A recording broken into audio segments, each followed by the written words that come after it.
শোক হিসেবে নেয় না, ঠিক কিনা? ওদের সন্তান আল্লাহ রাস্তায় নিহিত হলে ওরা খুশি হয়। কেন? আল্লাহ কোরআনে বলছে যে যারা আল্লাহ রাস্তায় নিহিত হয় তারা মরে না, তারা জীবিত। বলেন সুবহানাল্লাহ।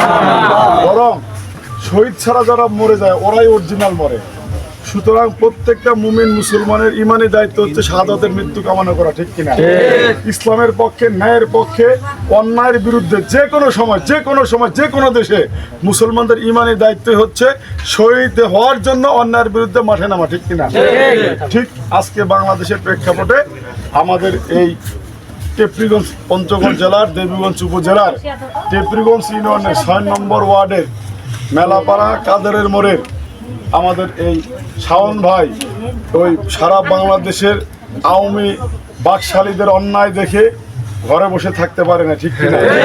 সে কি করছে, আপনার তার স্ত্রীকে দেখাইছে, তার স্ত্রীর বক্তব্য আমি নিচ্ছি যে এই দেখো মিছিল হচ্ছে কত সুন্দর, আমিও এই মিছিলে যাব। তার স্ত্রী বলছে না তুমি এই মিছিলে যাবে না, কিন্তু সে আবেদন করছে স্ত্রীর কাছে যে আমাকে 1 ঘন্টার জন্য হলো মিছিল করতে হবে। রংপুরের প্রথম শহীদ আবু সাইদ ভাই যদি 3টা গুলি খাইতে পারে, আমি কি 1টা গুলি খাইতে পারি না? তার আবেদন দেখছেন। শেষ পর্যন্ত 4 তারিখে ঢাকা বাইপেলে যখন সে মাঠে নামে, তার আগে সে গোসল করে ওযু করে নতুন পোশাক পরে সে বের হয়েছে।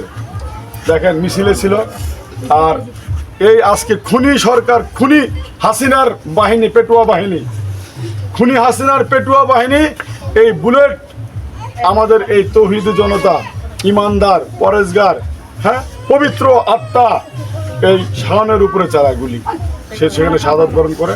এই জন্য আজকে থেকে আমরা আর শোকাহত থাকবো না, আমরা মনে কষ্ট নিব না, আমরা মনে মনে আল্লাহর শুকরিয়া আদায় করবো, ঠিক কিনা বলেন? যে এই ভূমিটা অন্তত একজন শহীদের ভূমিতে রূপান্তরিত হলো, আলহামদুলিল্লাহ। আমি দাবি করব আপনারা এটা কাদেরের মোড় মেলাপাড়ার এলাকায় খুনিদের পক্ষে যারা আছে তাদেরকে আপনারা চিনেন না?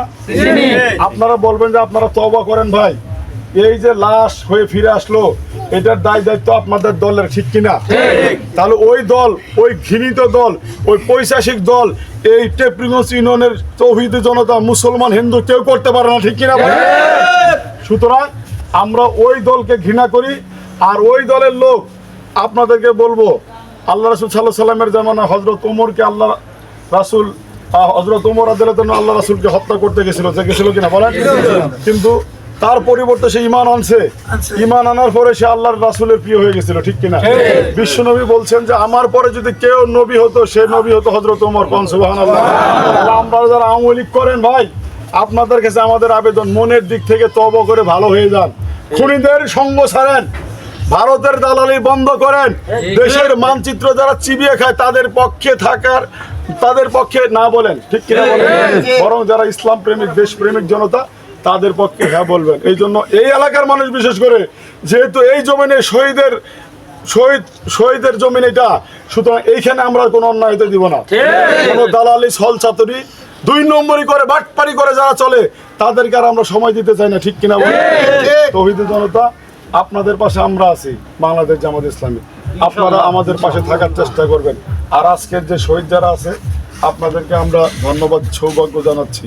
বিশ্বনবী বলছেন যে হাসরের মাঠে একজন শহীদ তার পরিবারের 70 জনকে আপনার সুপারিশ করে বেহেশতে নিতে পারবে। তাহলে বলেন তো, আপনারা এখন যারা আছেন আপনারা ইমানদার হবেন, আমাদের সাথে বেশি খাঁটি ইমানদার মুমিন মুসলিম আপনারাই হবেন। আপনারা আল্লাহকে ডাকবেন, আল্লাহ আপনাদের চালাই নেবে। শুধু তাই না, হাসরের মাঠে আপনাদের দায়িত্ব নেওয়া হলো যে আল্লাহ শহীদরা কি সুপারিশ করবে। তাহলে আপনাদের মন খারাপ করার কোনো প্রয়োজন আছে? সুতরাং আপনারা এই শক্তিতে রূপান্তরিত করে সামনে আগাবেন। এই কথা বলে আমি আজকের আলোচনা শেষ করছি। আসসালামু আলাইকুম ওয়া রাহমাতুল্লাহ।